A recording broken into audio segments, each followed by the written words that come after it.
By the mid 1700s, tea was so popular in Great Britain and its colonies that it was considered the national drink.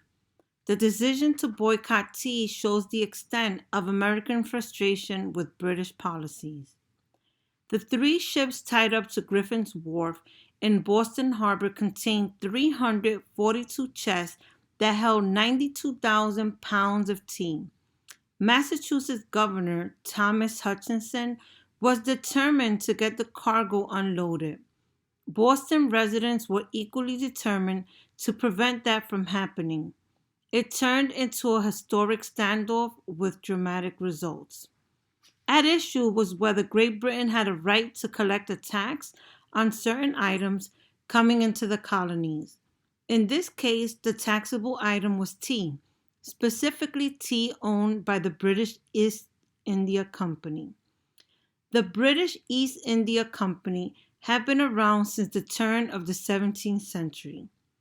But by the 1770s, it was heavily in debt, and the company held large amounts of surplus tea, about 17 million pounds in its warehouses. Parliament decided to help the struggling company. The Tea Act of 1773 gave the British East India Company the right to ship tea directly to the colonies instead of going to Great Britain first. It eliminated any duties to be paid by the company. It gave exclusive control for the sale of tea in the colonies to specific agents who were chosen by the king. The law eliminated competition in the colonies and enforced the Townshend Acts from 1767, which included a tax on tea. Payment of the tax was expected to be made when the tea was unloaded or within 20 days of the ship's arrival. Parliament believed that when the colonists accepted this tax, they also would have to accept Parliament's right to impose taxes on them. Except the colonists refused to pay the tax. Colonists convinced British East India Company agents and merchants to resign their positions. In New York, Philadelphia, Annapolis, and Charleston, South Carolina, the colonists refused the shipments of tea. They either sent them back to London or they left the unloaded tea to rot on the docks. But in Boston, Hutchinson and his sons, who had been appointed company agents, were not intimidated. When the first of the three ships carrying tea arrived in late November, the citizens of Boston would not accept the cargo. They tried to send the ships back to Great Britain, but the ships were unable to leave without a pass from the governor, which Hutchinson refused to give until the tea was unloaded. So the ships sat in the Boston harbor. As the 20-day deadline approached, Boston's Sons of Liberty mobilized. On the evening of December 16, 1773, a crowd of men dressed as Mohawk Indians, to keep their identities a secret, approached the wharf. They instructed the men guarding the ships to step aside and ask for the keys to the holds. Working quickly and efficiently for 3 hours, they threw all the tea overboard. Only the tea and the chest it was in were destroyed. No other damage was done, except for a padlock owned by one of the ship captains, and that was replaced the next day. The harbor was described as being so thick with tea that citizens later went out in small boats to slap the tea with oars to make sure it sank. The Boston Tea Party was the first major act of defiance by colonists.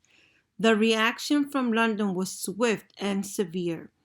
Parliament passed the Coercive Acts, which aimed to punish Boston. The port of Boston was closed until the value of the tea and the tax due on it was paid in full. For a city that relied on shipping and trade, it was a harsh blow. The Massachusetts Colonial Assembly was disbanded. ending the colony's ability to have a role in its government. And 4,000 British regulars were sent to Boston to police the colony. Boston citizens were expected to provide room and board for the soldiers. Fast fact: American merchants owned the ships holding the tea in Boston. By December 21st, Sons of Liberty member Paul Revere set out from Boston for New York City with word of the Boston Tea Party. News of Great Britain's reaction followed shortly. The Boston Tea Party helped unify the colonies behind a common goal. Not only did the other colonies rally and send supply to Boston citizens, but they came together in their desire to resist British oppression. When Virginia's House of Burgesses voted to support Boston in 1774, Virginia's royal governor ordered that the colonial assembly be disbanded. In response, Virginia's leaders called for a meeting of the delegates from all the colonies to discuss an organized plan of action. The First Continental Congress met in Philadelphia later that fall. Did you know only one participant in the Boston Tea Party was arrested? Francis Ackley, a Son of Liberty member, was jailed for his actions that night. He died on June 19, 1775, at the Battle of Breed's Hill. Thomas Hutchinson by Marcia Amadon Lustig.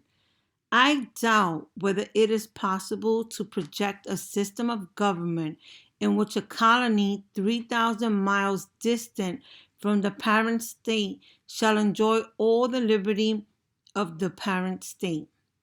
Serving as lieutenant governor and then governor of Massachusetts from 1758 to 1774, Thomas Hutchinson became the focal point of colonial anger. While he had deep colonial roots, Hutchinson remained loyal to Great Britain. He thought the Patriots were hotheads who used minor incidents to inflame public opinion against Britain. After his home was looted by an angry mob in 1765, Hutchinson secretly wrote to friends in Great Britain, urging the use of force to restrain the unruly colonies. Some of his correspondence was released to the public, which further enraged Boston residents. Hutchinson's enforcement of the Tea Act in 1773, which led to the Boston Tea Party and the passage of the Coercive Acts, resulted in his exile to England.